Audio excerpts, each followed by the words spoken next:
Welcome to Talking Up Music Education, a podcast from the NAMM Foundation.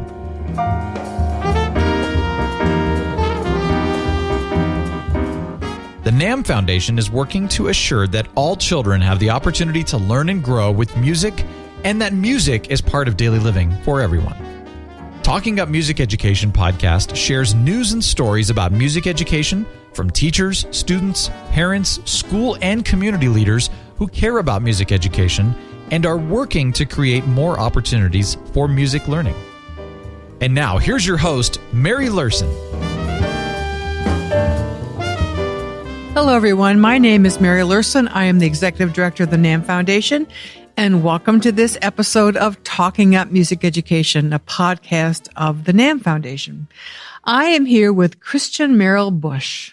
You used my middle name. That was great. What do you know? Why not? Let's get that started. I feel like my mother's talking to me. We'll get it started. Oh, no, let's not go there. We'll get that started, yes.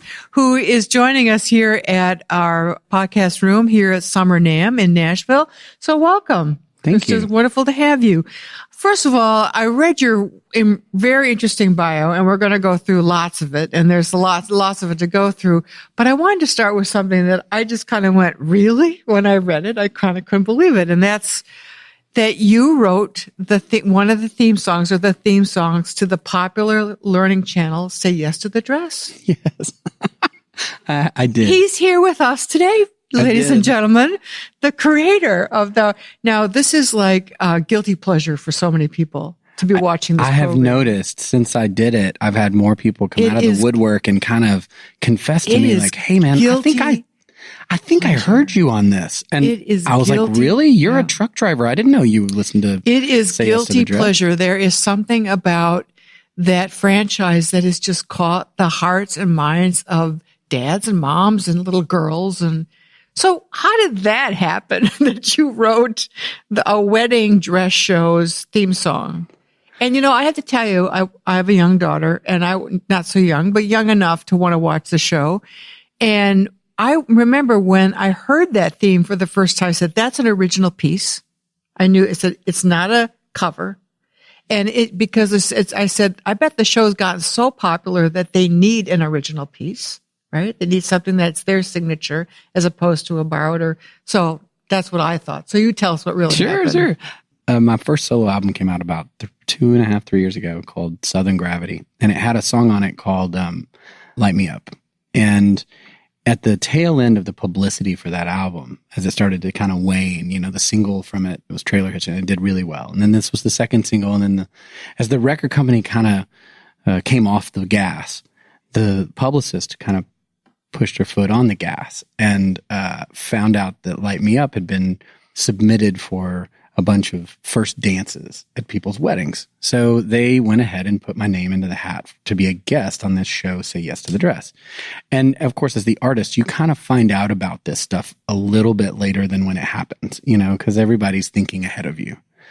And that's a good thing. That's a good thing. You have the right people then. I do have the right people. Right. And they reached out to me and they said, hey, so would you like to be on this show? And I was like, well, you understand I'm like a single dad. I don't, I'm not in the market to be married at the moment. What did you do on the show? I'm sorry, I haven't seen that episode. They asked me to be on an episode of it, and I had to look around my circle of friends and see who was getting married and then kind of volunteer them to be the couple and go with them during their selection of a wedding dress. And it was great. It was my guitar tech at the time. He and his fiance were engaged and they wanted to get married. And but what was interesting is I don't think I had seen more than the passingness of the show. It wasn't really. I didn't really know. So what was even more fun is if you get to see the episode where we're on, I am a buffoon in the wedding dress shop. And it's kind of funny because I really don't know what I'm looking at. And so I'm asking the guy the whole time, most of us so what is this? Is it an A-line cut? What's a mermaid thing? Like I was deep into finding this out. But the show films while there are other people in the room that are actually there for their appointments, not just you. Right. So there are people in the background. And all day I started meeting all these brides and their mothers and their friends and their family who were all there. And a lot of them are huge Sugarland fans. So I was taking pictures with everybody. And at some point during the day, the producer was in that day, and she was a very, very nice woman. And she had mentioned something about the music to her show. And I was like, well, what do you think I do? I would be happy to take a stab at it. And she was like, that would be kind of cool. If you write a song for the last episode of this season, that'd be kind of neat. And it would be during maybe your buddy's wedding. Well, that was the thought. And so I pretty much went home that day or the next day, and I thought about what it felt like to be around all that energy, all this kind of Cinderella energy of people looking for the perfect dress. And it's like just amazing. And they're, you can tell everybody there's kind of scared.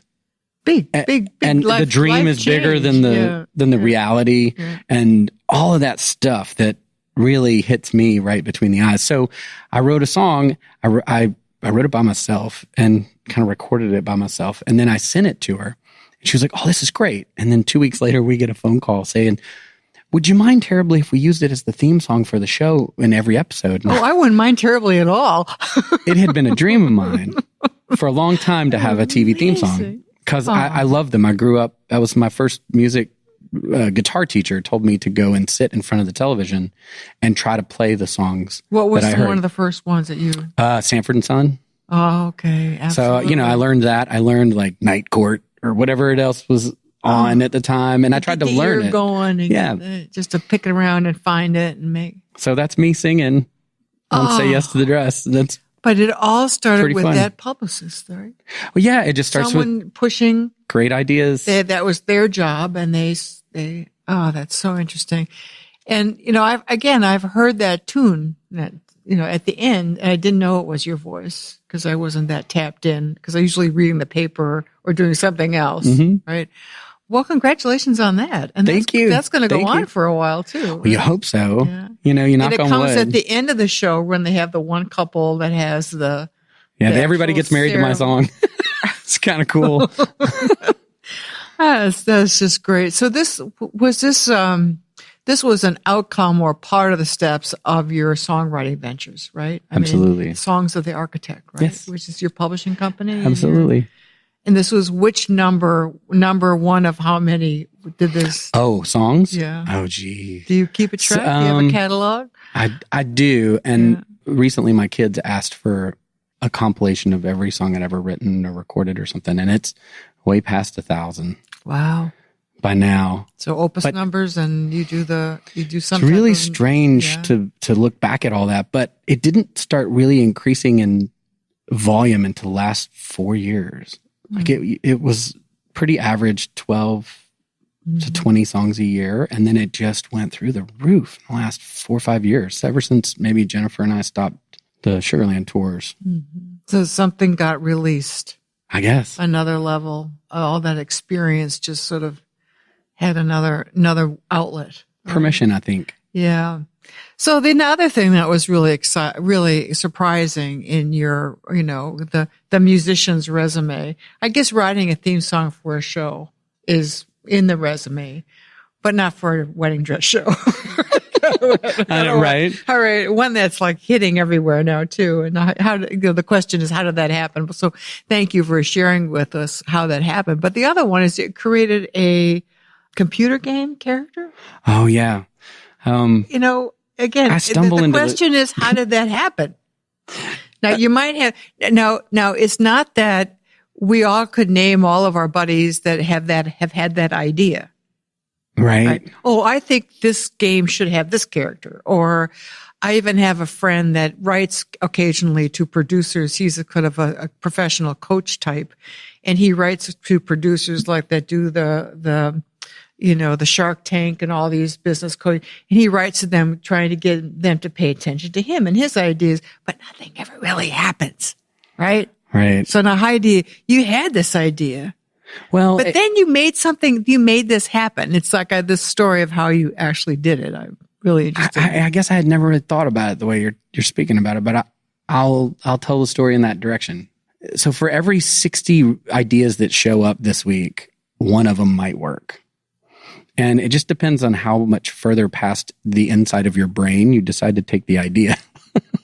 Because just telling your friend or telling your manager or however you want to do it, it generates energy.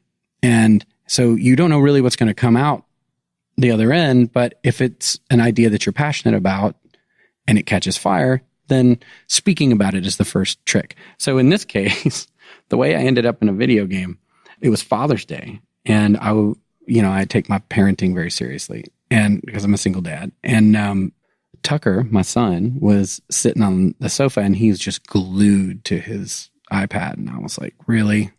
It's Father's Day. One more time. Can you give me one day? Right. You can go back to the glowing rectangle." And instead of that, I had been trying to take the tact of be interested in what your kids are doing, rather than be opposed to it. So I sat down with him and I was like, "What are you doing?" He's like, "Well, I'm playing this game." I was like, "Well, what's the game?" He said, "Well, it's called My Singing Monsters." And I said, "Oh, that's kind of cool. Show me." He explained the game. There were these monsters. They're on an island. You have to hatch them, and then you have to breed them. Like you mix the monsters together, and suddenly they make a third monster. And there's a certain percentage of the time that it'll come out with something special. So it has a little genetic drift, I guess. And scary thought. And then what was interesting is that each monster that pops out joins into this song that keeps going on repeat. Oh, wow. On the island. So at first it's just maybe the melody is happening, and then suddenly the bass monster shows up and he starts singing bass, and then the next monster shows up and he starts, but it was all gibberish. It wasn't, they weren't actual words. But it had some musical structure to it. Yeah, it had total, and it was a good, cool. I don't know, 64 bar thing. And I was like, well, that's kind of cool. Show it to me. And he started showing it to me, and you had to wait in real time to get the things to hatch. And I was like, all right, well, and I just checked in with him, and I just picked up my phone because that's what you do. And I picked up my Twitter feed, and I found the people who designed the game, and I tweeted them just, and I think you can find it out there somewhere where it was, thanks for this time with my kid. And then if you ever need lyrics to this song, reach out to me. Because I'm totally game. Right. So I put it out into the world. Like I told somebody. Right.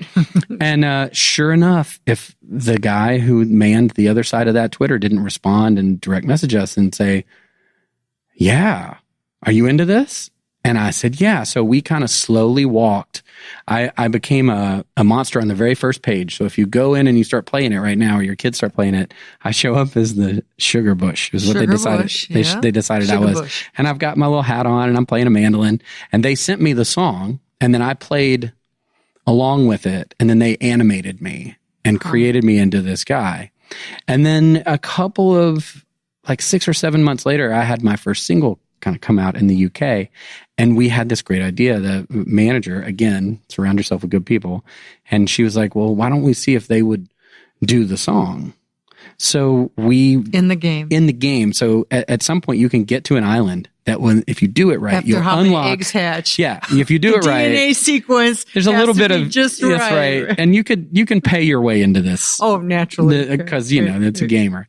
The entire song will show up, and it's 7 versions of me. There's a drummer me and a different hat and whatever. But it was such a really cool idea, and it was for no other reason than to do it. Yeah. But you did it. And it was kind of cool. And my son, for a minute, all I was trying to do was impress him because, funny enough, with my job, it doesn't even impress him. Make a connection, right? Tucker, look. How about this game? He's like, oh, that's pretty cool, Dad. Do you get unlimited things because you know the people? Right. And I was like, oh. Right. Well, it's a fair question. I got a victory lap for Dad. Would that mean you get free wedding dresses too? Yeah. Oh, right, gosh. No. That's the last thing I need. Right. So, my way of asking these questions is because a lot of our listeners and our audience for Talking Music Education are college music students. Mm-hmm. And are very aspiring young music professionals. And, for always in speaking with established artists and performers and people who are, doing it in the real career, it's this spark of connectivity of the idea and then actually executing on the idea. And in the execution, it's not all a piece of cake. It's not always a cakewalk, right? No. I mean, it's genuine, hard, creative work. There's a little bit of scratching things out that don't sound right and trying again and having meetings with people that might not go well. And, so it's like helping and telling the story of the true creative process. Right. But if you don't just act on your inspiration, I mean, at the heart of it is acting on it. Yeah, I think you have to try. And doing the hard work that follows, right? I think follow through is everything. I mean, I tell people all the time, especially if they're starting out, that hard work is going to outpace talent every day. And I know that sounds funny to say, but if you really think about it, sometimes the people who are the most talented, and there are some amazingly talented people that I've worked with, and I can't understand why they're not superstars or something, And the reason is because there's somebody else, maybe not as talented, but close, that just wants to work harder than you. Yeah. I had a career as a classical artist, classical musician, and I studied flute with very, very, very top people, one of them being Julius Baker at Juilliard. And he would say without hesitation that it's 99% hard work and 1% talent. And he just without hesitation. And he worked with, so many first year players around the world, and it's kind of true, but also doing music teaches you hard work. I believe so. Right? It's not something that usually I think everybody gets super easily, but as advice, I would say those two things. And then I would say one more piece, which is your attitude. When you're looking into any of these ideas or opportunities, your attitude changes everything, because it's 90-something% rejection. You're going to get no over and over and over again. So really your success has to do with how resilient you are when you're told no. And not defensive or angry, right? Yeah. So it's your attitude as you accept that information, or your attitude as you walk into something, because there are days that it's really hard for me to even say out loud what it is that I want to try to do. Even though I've got a pretty good track record of people saying yes occasionally, there's just days I don't want my heart broken. So I'm like, I'm not going to say anything today. You have to wait. Wait to have your heart broken. Yeah. Right? So I can't have this conversation with you about talking about Sugarland. Oh, please do. It's my favorite band. I mean, it's just like, mega hits, big time distribution, award after award. I mean, we all saw you up there, right? I mean, big time.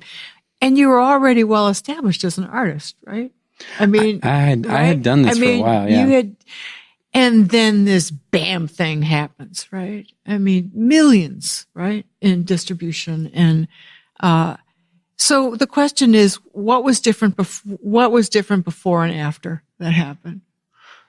I mean, you worked. This was probably up there on the pedestal of the vision.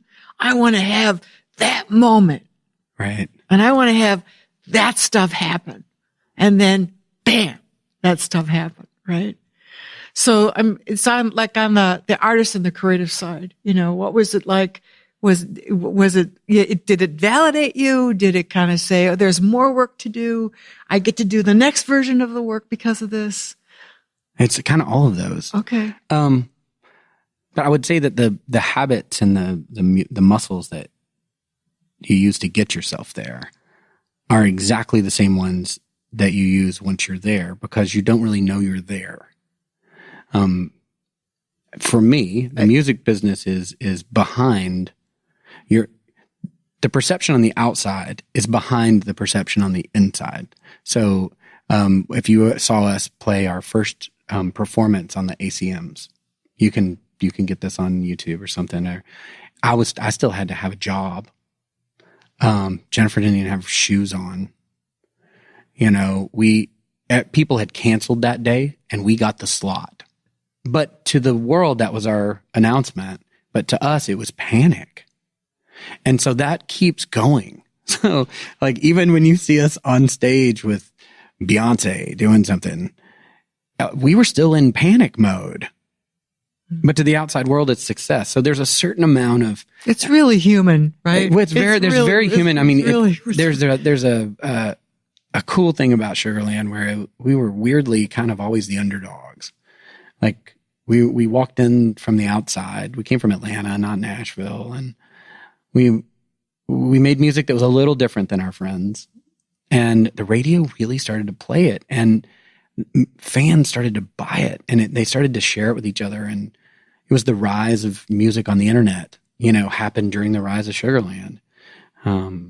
So there was a validation for sure that started happening when you felt success by seeing people in the seats at the shows, and the shows started to get bigger.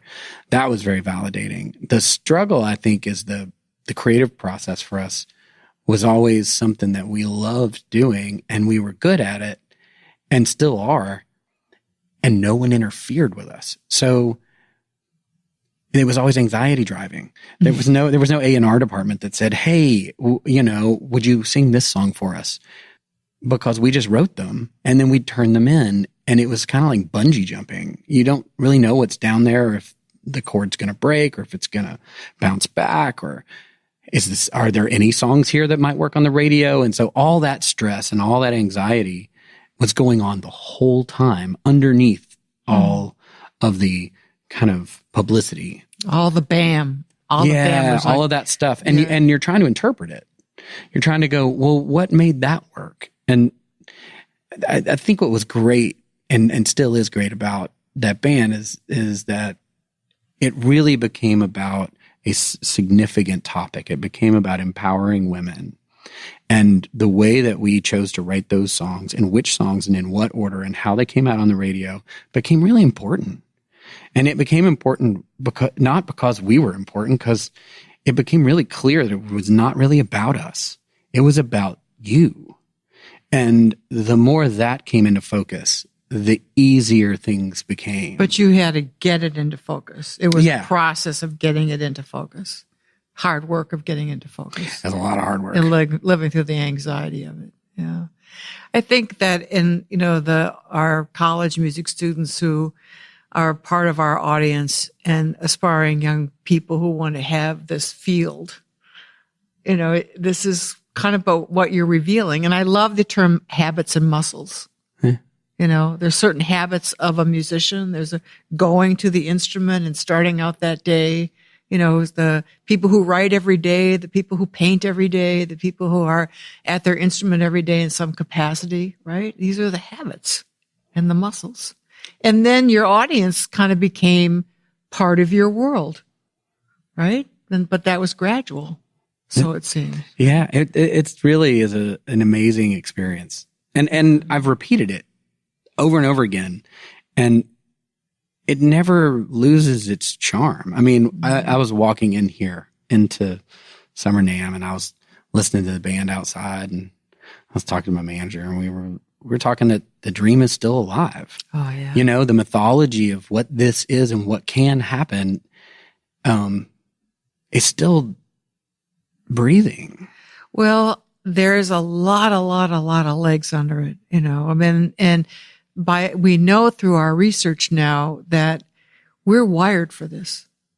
This is an undeniable cognitive neurological need that we have. It's like air, water, companionship, all the things that we need. But we need to, it's right in there. And that's where you could say that, that's where prayer comes from, right? Mm-hmm. That's where the spoken word comes from. That's where the first tunes of childhood come from, our ability to receive it, our ability to give it. So, all of this, everything that you're doing is just tapping what is just waiting to be tapped, which goes to what we care about for every child to have this opportunity. So are your kids involved in music? Well, they go back and forth. Yeah. I was put into music very young. What did you experience early? Was it in school or private lessons? I was enrolled in the pilot program for the Suzuki method at the University of Tennessee in 1973. So I was 3 years old. So you were a little twinkle. I was. That's exactly my life. And it was really early on in there. And, the Suzuki method at the beginning was an experiment. Yeah. It wasn't really a method. It wasn't codified. No, they didn't really tighten it down for another 5 or 6 years is what I've found out in retrospect. But at the time, it was completely by ear. And the idea that, if a listener right now doesn't know what that is, the Suzuki method, it was this idea that if you learn music at the time your brain learns language, you'll learn music as a language. Mm-hmm. So we would listen to the same 5 songs over and over and over again. So they were played in the car, in the home. They had these little discs that went underneath your pillow at night. Oh, boy. And they had those endless cassette tapes that would flip, and you would hear the song all night while you're sleeping. And by the time you could physically make the noise, you knew exactly how to play it. Mm-hmm. So that's how I learned music. So you had very good ear training very early. Yeah. So with my own kids, one of the things that had happened to me at that time was the value placed on my violin was, if you break this, your life is over kind of situation. And maybe it's more dramatic in my memory than it was in reality. But it was a real part of it. But it was a real part of me. And my mom really scared me that if anything happened to this instrument, it would be terrible. So I tried to move the other way like we do as parents. And I put instruments around both my kids from the day they were moving around so they wouldn't be scared of them, so that it's, like there was always a room in your house that your parents told you can't go in or something. I just didn't want that to be the case with music with them. So it's been touch and go. They've each taken lessons on different things. My daughter is 12 now, and she's an intuitive songwriter. So she and I have written a bunch of songs together. My son just picked up. He's never been interested. He's acted like he isn't into it. And he asked for an electric guitar from the studio the other day. He's like, Dad, can I take one of your electric guitars home? And I was like, yeah, you're going to need an amp. And he was like, oh, okay. And so I put an amp, like a little tiny practice amp, down in his room. And sure enough, within 2 days, all I hear from the basement is AC/DC. And I thought, well, welcome to the problem. Got a little fire is burning. Oh, no. So very seriously started early in life with music. And then you stuck with it for a while, right? You played into the middle years a little bit? I did. Years? I played into till I was in 7th grade. I made a deal with my mom. They were shipping me into a school. We lived in the mountains in East Tennessee, and they were paying for me to go to a private school that was a couple hours into this big city in Knoxville. And I'd made it into that school a couple years, and I wasn't very popular, and I was feeling the anxiety of being from the mountains and all the city kids. And I was like, I'm never going to get a girlfriend carrying this violin. Yeah. This is not going to work. So is there it might be different today, though? It might be different. I would hope so. So I made a deal with her. I said, can I please play guitar? She said, well, sure. And being my mother, bless her, she said, I'll make you a deal. If you play one season in the orchestra, then I'll let you quit playing guitar. And what she knew damn well is that I couldn't read music because she was there the whole time. I have relative ability to read something because of the ear training. Because of the ear training, I can look at it. Yeah. If you get me started, I can kind of guess, right? But if you'll play it once, I can look at the paper and fake it and play it perfectly. Honestly, I think you can read music. I don't know. I'm just as a former music teacher, I think all of that you were really reading music. You'd happen to have a pattern or an interpretation the way you were reading it, but you couldn't have played unless you could do something visually with it. Something. I mean, but it was always a problem for me. But it's easier for you to be a musician and not worry about reading music. Well, it is. That's the best way for you to be creative. Huh. I never thought of it that way, but that's nice. Which is totally within the realm of absolutely great. If that's the best way for you to be a musician, then do it that way. And not to read music, then that's how you should be a musician. And this is how music education is changing, by the way, because we have programs in schools now for guitar, and yet many of they want to learn the traditional way, but with technology, it's like, how are you going to be the best musician? Let's find the means by which. So it's changing out there. That's awesome. You don't necessarily have to sleep with the recorder under your ear. Which was, I think, a little severe. I think, the Japanese methods are always really pretty intense. I think they've adjusted too, though. They have. And I know the Suzuki method now is a different beast. But that was an awesome deal. Like, what I ended up doing is faking my rehearsals on Wednesdays, and I would take because they had Walkmans by then, and I would hit record on the Walkman and record the violin chair next to me, because you share a stand, and I would keep my fingers on the strings so that they wouldn't make noise. And I just made it look like I was playing, and then I would listen to the person next to me's recording for 3 days and then perform it on Saturday. And I knew how to play it by Saturday. So I got out and I got to play guitar. And that's amazing. That was a super cool moment for me and then I started a band that year and made my first record that year. So amazing. And you know what you're telling me about being a middle school student or junior high school student and not being able to read music, but being in an orchestra. I've seen other kids like that. It's terrifying. It feels like... And I just don't think that they have the network or environment which they can go to somebody and say, I can't read any do of this. I don't know what I'm doing. I don't understand anything on the page. I studied this for 6 years because my mind doesn't work that way. Well, I'll tell you this. And I do music much better without having to look at it. Right? The skill set of having to figure it out, I probably am going to use later today. Mm-hmm. Like being in a situation musically where you're over your head or it is an impossible thing that you're trying to do. You don't have the skill for it. Mm-hmm. What do you do? Right. Well, you figure it out. And if this is really what's in your bones, if this is really what you want to spend your life doing, then figure it out. That's the cool part. I mean, geez, can you imagine the resources now? Like my son learned to play AC/DC by looking online on YouTube. I learned an entire, very not big, but not bad ukulele repertoire that I do completely online. It was an experiment I did for myself, which was because I learned everything. I learned in music the old-fashioned way, teaching and training and degrees and all that. I said, I have to find out what's going on out there. And I love the ukulele, and I pulled it. I could not believe the experience. I mean, Is it hard to do? Because I don't know how to play a uke. Oh, it is so, what's available. They have a camera that you can have over and over. You can rotate how many times you look at it, which is most of playing music is repeating it many times. How many times do you play the lick before it's right? But they have, that you can learn the left-hand chord over and over and over and over and over, just by simply watching it. Well, isn't that how we would do with a teacher? Yeah, you'd just sit across from your teacher. So you just get it all set up on your iPad. You can put a thing in your ear, and you get your little ukulele, and the only thing they need is like a foot thing to keep repeating it, so you don't have to go up and touch them. But it's just amazing. I mean, I learned so many things that I just didn't know how to do. And then you should go every Tuesday night to go to your ukulele club, and you play with them. And you come back.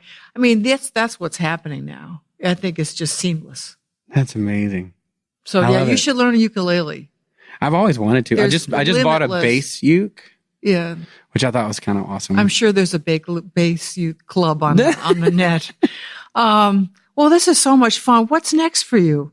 Oh, gee. Say yes to the tuxedo, say yes to the wedding planner, say yes to the... I'm in the middle of my second solo album, which is really interesting. I'm having a blast with that. And I hope that'll be out soon. Are you doing it here in Nashville? Or where? I do it in Nashville and Atlanta. Okay. I moved back and forth. I really believe in the textures of Atlanta and how it's your roots. I do, and then I also really believe in the craft of Nashville. There's the craftsmen here are so good at what they do that they can't even be compared. Right. So I like using the best of both worlds. And then I just produced a record for a new artist named Lindsay L. that has just been released. And she's a country artist, a female guitar player, virtuoso, great singer, songwriter. I have a lot of things going on right now. Can't talk about all of them. Okay. But those are two of the really exciting pieces in front of me. I have a podcast that I just started. Do you? What's it called? Yes, it's called Geeking Out with Kristian Bush. I am interested in... We'll cross-promote it. We can. Okay. I'm interested in the one thing that you love that has nothing to do with your job. Because I meet so many of my friends who are like, oh, you're a country superstar. He's like, yeah, man, I'm really into this. I was like, what?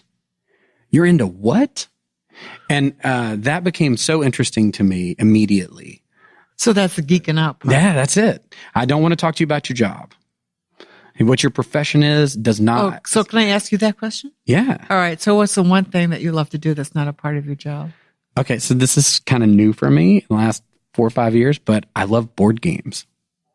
I've been diving into, and this is not like Chutes and Ladders and Monopoly. Like there's a whole culture of board games that are out there that are, and the biggest, like the most like the interesting ones are coming out of like Poland and Norway, and it's like just these amazing game designers that have been able to make 16 cards endlessly entertaining, you know? And, so I'm pretty deep into the board game world. Oh, how cool is that? Which is kind of weird, but it's better than video games for me and my kids. Cause I can in the video game. Yeah. It's kind of fun. Yeah, that's wonderful. Well, thank you so much for being with us. Can I have a prediction though? Yeah, go ahead. Could you come back to Summer NAMM next year? Oh, I would love to. Be in my podcast and do a ukulele tune for us. Oh my gosh. You want me to learn ukulele between now and then? Can I give you but learn it on the web? Okay. And it can be 3 chords. It can be 2 chords. It doesn't have to be original. It could be, You Are My Sunshine. I'll write a record if you want. Right. But in a year. Do you know me? Can we have that pact? Okay. I'll meet you here in a year and I'll play you the song that I wrote. That you learned ukulele. Yeah, the first one I learned and then the one that I just wrote. Maybe you should send it to me ahead of time. I'll learn it on my ukulele. And then I can do a little singing maybe. And then I do a harmony. And then we'll have a little live table concert. Absolutely. Can we do that? Yes, I'm in. Say yes to the tune. That's great. I love it. I love it. Well, we've had so much fun with Kristian Bush. Oh, I have one last question. Yeah. You do come from a quite important family too, that had a little food company, right? Yes. Right? My granddad and my great granddad and my dad were all involved in Bush beans. Bush beans, yes. Yeah. And is it your uncle that's still the spokesperson or a cousin? It's a cousin, but the family essentially sold the business in the early 80s. So it's been a while. So it's been a long time. Right. And so the dog isn't part of your family anymore? Well, no. The dog was kind of a dog. The story of the dog's always funny because I that all happened after, you know, my parents had convinced us that this was no longer our family business. Yeah, you know, and even when I explained it to my kids, I'm like, guys, you know, the family business is food. And they're like, Dad, no, it's not. I'm like, what do you mean? They're like, look, you're a musician and you're a professional. And Brandon, my brother, is a musician and he's a professional. So the family business is music. I was like, no, really, it's food.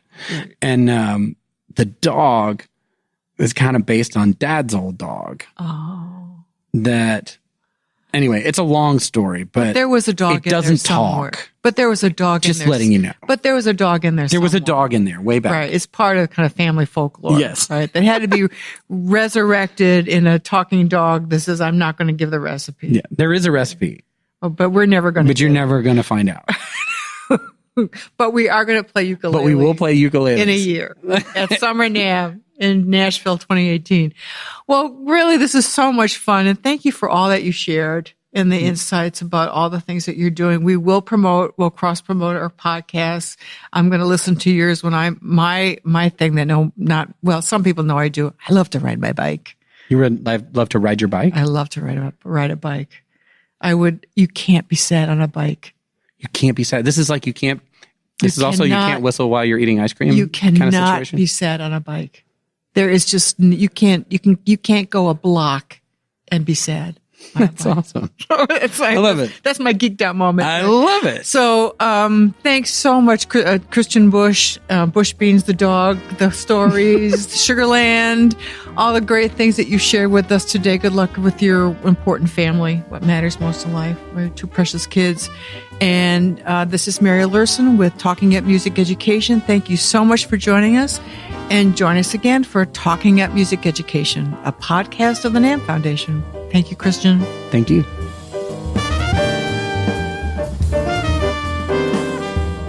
Talking Up Music Education is a podcast created by the NAMM Foundation. To learn more about how you can support music education in your community or how you can be part of the work of the NAMM Foundation, visit our website, www.nammfoundation.org, or join us on Facebook at facebook.com/NAMM Foundation. You can also follow Mary on Twitter at Mary L. Namm. That's Mary L. Namm.